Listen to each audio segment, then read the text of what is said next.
Wilson, Chief of Police for the Hickory Police Department. With me today, to my left, is Captain Jeff Young, our Criminal Investigations Division Commander, and to my right, our Deputy Chief of Police, Major Reed Baer.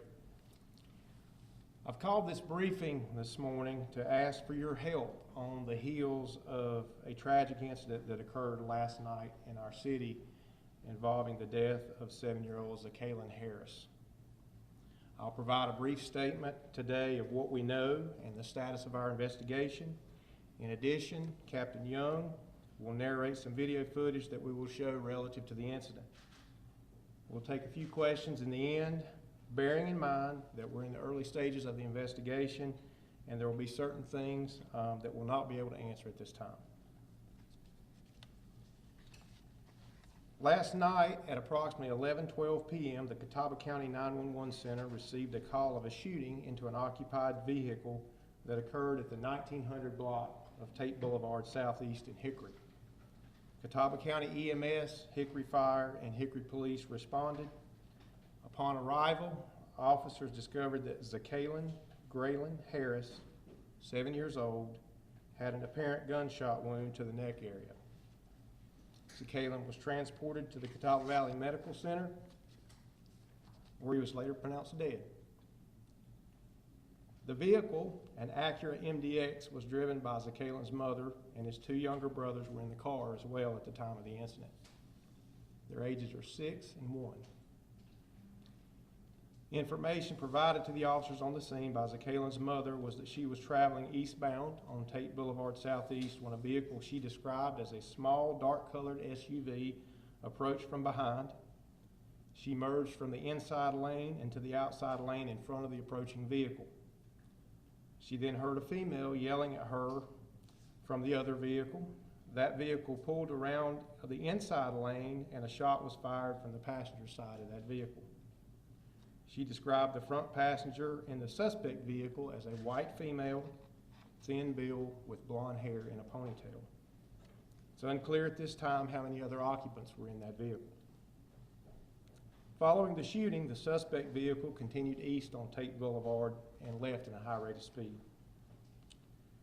At this time, we'll show the video footage that we've recovered and Captain Jeff Young will narrate.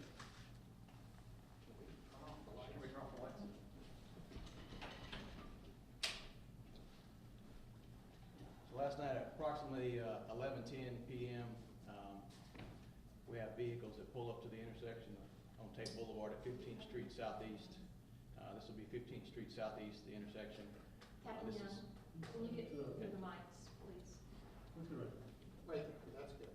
This is, if you're familiar with Tate Boulevard, this is Systems Depot to the right. So this will be traveling east. This is the eastbound direction. Mason, if you could start the video for me, please. And if you will stop it right there. So we know at 2310 that our suspect vehicle, which you cannot see at this time, but is in the far right lane here. And then there's also another vehicle which we'd like to identify that person. They possibly have information about the vehicle that was traveling beside of them. They're going to proceed to turn left here on the 15th Street and head north. You'll see in just a minute our victim's vehicle will come at the intersection of 15th Street and turn right on the Tate Boulevard in front of our suspect vehicle. If you could go ahead and start the video.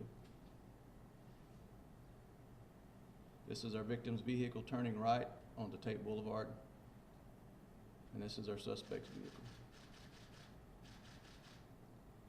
We know you'll see it off in the distance, you'll see brake lights and our victim's vehicle moving over into the right lane, and at some point during this time the suspect's vehicle comes around and fires a shot. Can you play it one more time? We can Yes. be shot wide. We can go tighter on the Yes. vehicles if you could.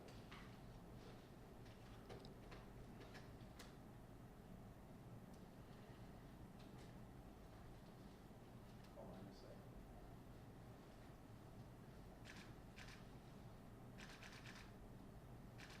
I'm ready to.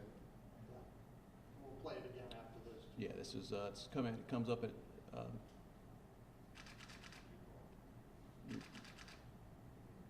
42 seconds.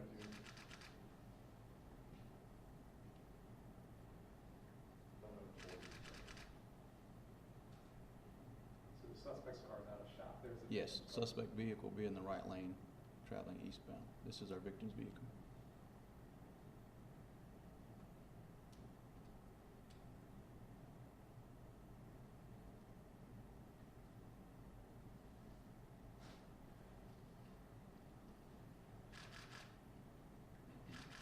So Jeff, there's a, and I don't wanna, Run it again. yeah, if you could run it again, that'd be good, but is this like a road rage thing, or do we know? At this time, we're exploring all options. Preliminary, I believe this is a random act of violence, that these individuals do not know each other, and that the victim's mother states that she feels like that's what it is, but we're investigating all avenues at this point in time.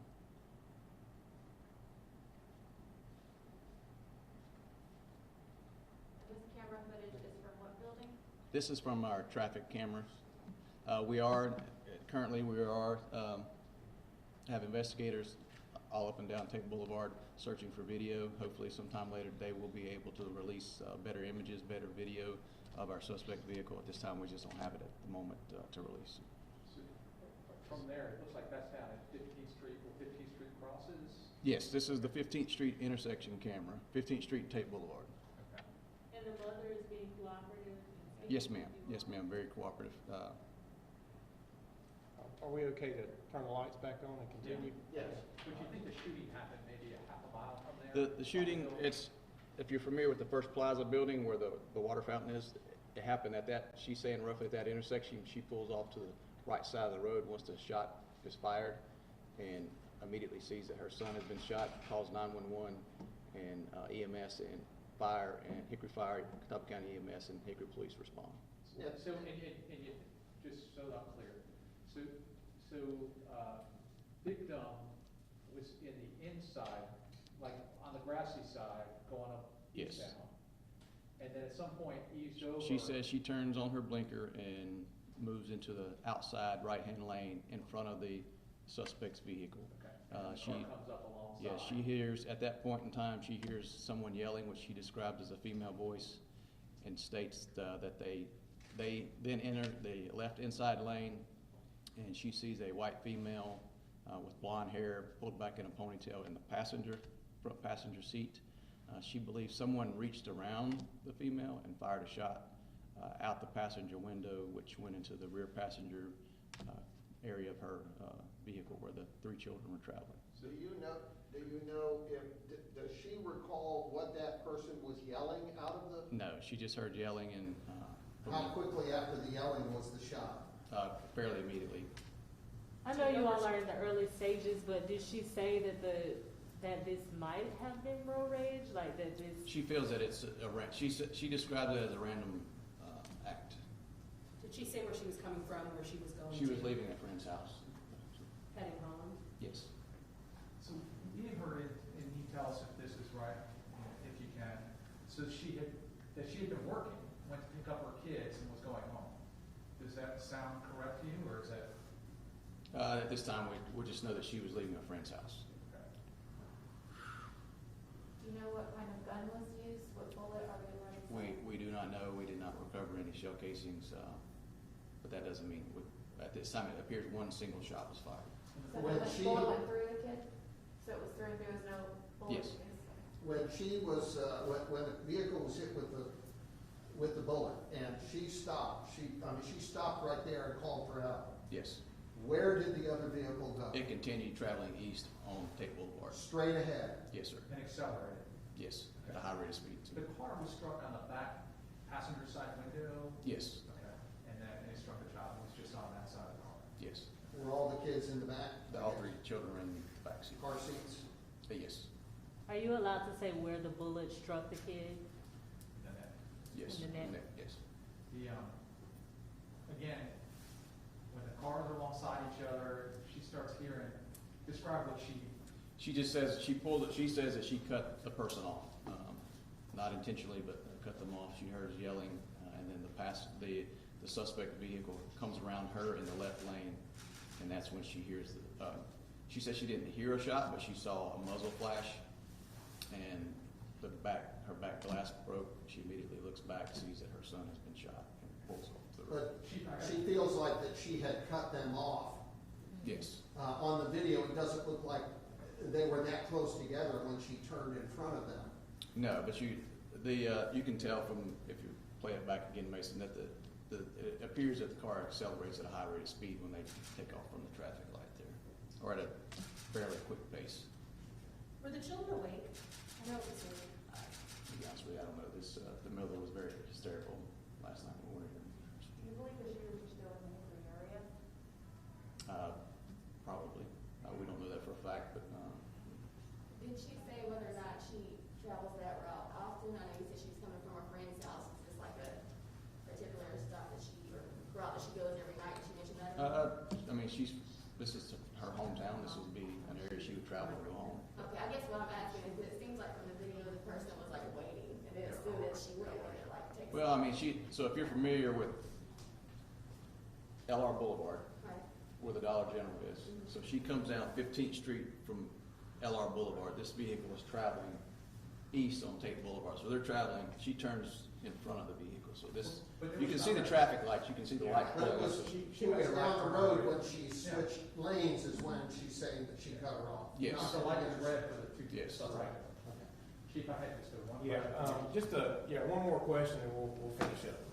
Go ahead, Dave. As a police chief here, and I know you guys all have kids and stuff like that, the impact on the department, yourself, what do you want the public to know? Well, it's tough.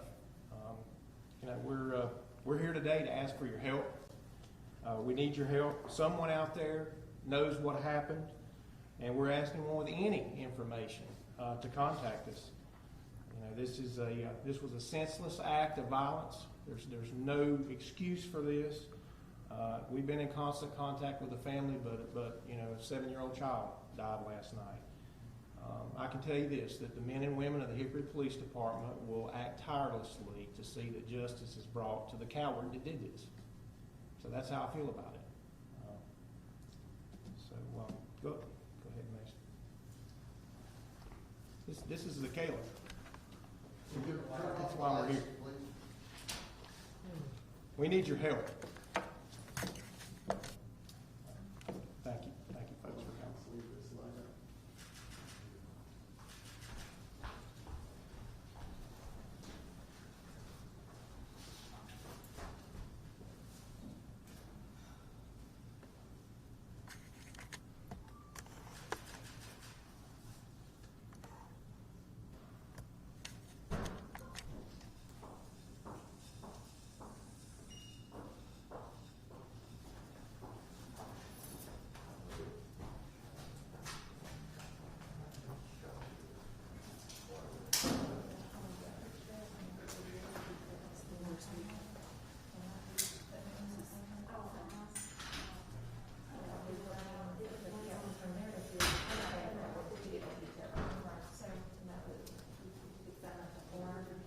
Even like this one,